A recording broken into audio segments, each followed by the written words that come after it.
In the summer of 2022, a new large aircraft carrier was launched, Chinese.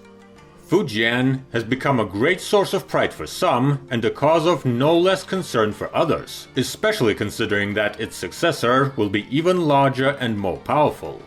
And seeing all this, one can ask the question, how is it that a country that half a century ago barely mastered submarines is now building aircraft carriers compatible to the flagships of superpowers? Let's find out. Today on the horizon is the great campaign of the Chinese aircraft carrier fleet. In the 1960s, the Navy of the People's Liberation Army of China was a fairly large but very limited structure in its abilities, capable of protecting the coast but not aspiring for something more. It had to balance between ambitions and possibilities. On the one hand, the dream of a blue water navy shone like a bright star, a navy capable of serving in the ocean and showing its flag around the world. On the other hand, the star was far away. Such a navy required a completely different level of tools: large warships, submarines, and aircraft carriers. And in the conditions of financial and technological limitations, in those years priority was given to nuclear submarines, critical for the nuclear triad. The idea of aircraft carriers seemed distant but tempting by their scale and capabilities. At the very least, the Chinese could see very well what the American giants operating in the region were capable of. This impression was further reinforced after getting to know the giants up close, when in 1980, as part of the warming of relations between the USA and the PRC, a Chinese delegation visited the deck of the aircraft carrier Kitty Hawk. But understanding the limited resources, the industry and the Navy decided not to build an aircraft carrier right away, but to move gradually. The first step in this direction was the initiation in 1987 of a training program for people who would work on aircraft carriers in the future, from designers and engineers to crews and pilots. And the Australians, without even knowing it, helped this program a lot. For decades, the flagship of the Royal Australian Navy was the aircraft carrier HMAS Melbourne. Melbourne was an excellent light carrier and saw active service for many years.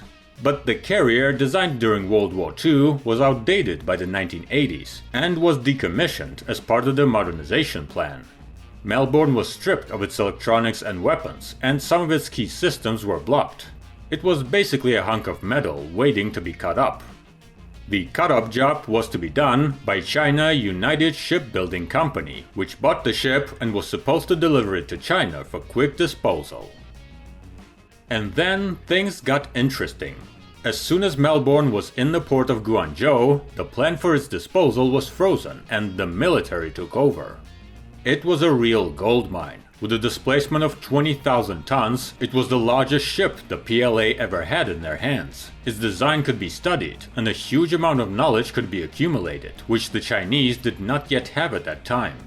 In addition, as it turned out, the steam catapult, arresting gear, and part of the landing control systems were not removed. Apparently, the Australian military decided that it's not a problem. After all, this equipment was old. Besides, in the mid-1980s, everyone was sure that China was as far from an aircraft carrier fleet as the moon is on foot, and the risks were minimal. The cause and effect relationship still remains unclear. Officially, the aircraft carrier program was announced 2 years after Melbourne arrived in China, and many are wondering whether the carrier was the original goal of the still publicly unknown program, or whether its appearance was the starting point for its launch. The ship's research continued for many years and allowed for a real leap in knowledge about aircraft carriers, from design to personnel training. As a result, the rapid disposal of Melbourne was completed only by 2002, when there was nothing left to study on it. But it wasn't just Melbourne. In the 1990s, China negotiated with a number of shipbuilding companies around the world, trying to buy aircraft carriers and some technical documentation for them. They even tried to buy the decommissioned Clemenceau aircraft carrier from the French. Things went differently. The Chinese apparently managed to get some data for study, but no one dared to give them full-fledged ships. The northern neighbors turned out to be more accommodating. The USSR Navy at one time actively developed the aircraft carrier subject, but after the collapse of the country, the Soviet aircraft carriers that Russia and Ukraine inherited were out of work. In the dire financial situation of the 1990s, these giants became an unbearable burden, and they tried to sell them. Companies from different countries became interested in this sale, wishing to get the ships cheaply and then dispose of them or use them for civilian purposes. Thus, Minsk and Kyiv ended up in China, and after some period of reworking, they became parts of theme parks and hotels. These reworkings lasted for several years, so local shipbuilders could study them in detail. Finally, having reached a more or less decent level of competence, the Chinese decided that it was time to move from theory to practice. China received not only Minsk and Kyiv, but also another ship. The aircraft carrier Riga, laid down in the 1980s, the younger brother of Admiral Kuznetsov, today's only Russian aircraft carrier, was not yet ready by the time the USSR collapsed. Ukraine could not complete the 60,000-ton monster, and the ship, then named Varyag, was sold, again for disposal or conversion into another theme park. But after its arrival in China in 2002, its fate changed. It was decided to complete it as a full-fledged aircraft carrier. Plus, to speed up the training of crews and pilots on the ground, a full-size model was built, basically a building copying some parts of the ship. This took almost a decade, and by 2011 it went to sea. The former Riga Varyag received its new name, Liaoning.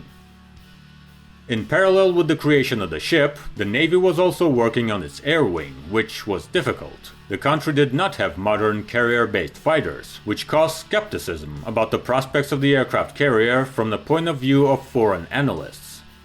But the Chinese did not keep us waiting long.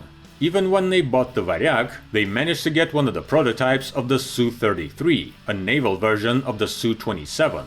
The base of its J-11 relative and reverse engineering did their job.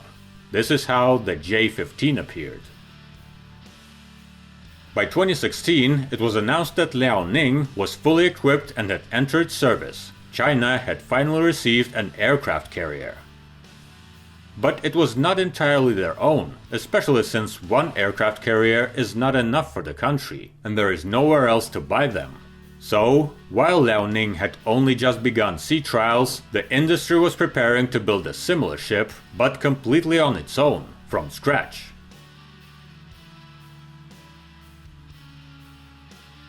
In 2013, the 002 project was launched, and in 2017, the result of the project, the first fully domestic Chinese aircraft carrier, was launched. Shandong is based on the design solutions of Liaoning, and outwardly seems to be its complete copy. But this is not entirely true. Its displacement is slightly larger, the sky jump is less steep, the hangar is larger, and the island, on the contrary, is smaller, which made it possible to increase the number of planes. The air wing received up to 44 aircraft, of which about 32 are the J-15 fighters. Shandong entered service in 2020 and can now be considered a fully operational aircraft carrier. Initial military estimates suggested that China would need 3 aircraft carriers for complete service.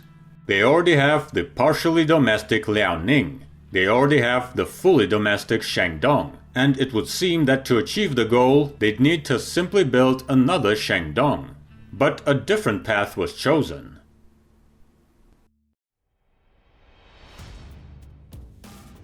In 2015 to 2017, media reports began to appear that a new aircraft carrier with the index 003 was being built in China, which was significantly different from its predecessors. This is how the Fujian aircraft carrier was born, and it became a real breakthrough.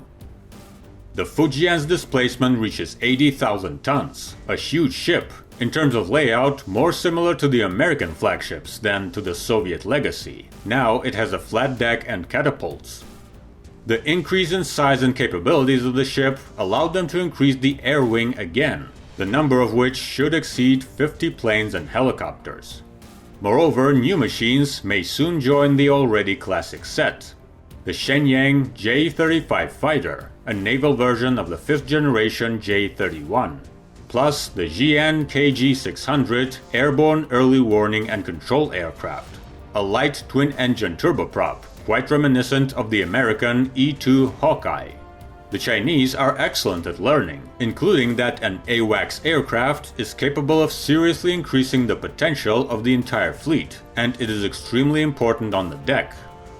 The ship was launched in 2022 and is now undergoing tests. Further development of the aircraft carrier subject shows China's ambitions at sea.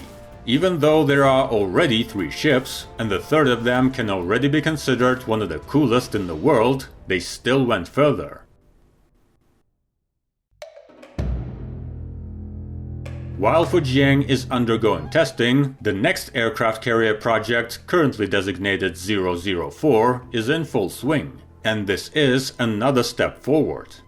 The new ship should be even larger than its predecessor. Its displacement will be around 100,000 tons. That is, in terms of size, it will be at the level of the American forts.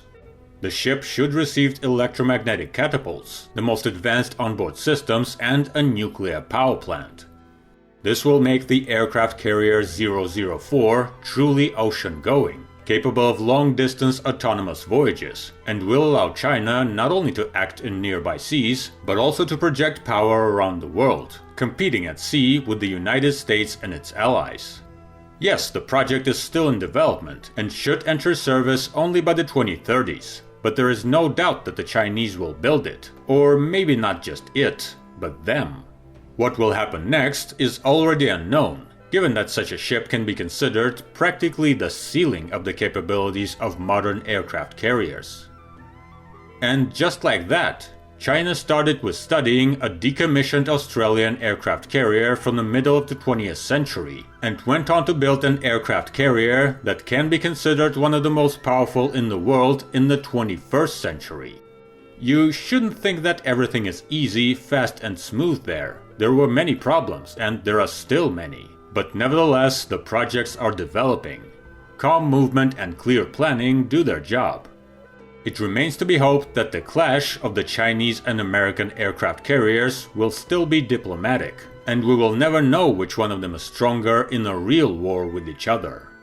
Comment what you think about the development of the Chinese aircraft carrier fleet, and subscribe to the channel. There are still a lot of interesting things on the horizon.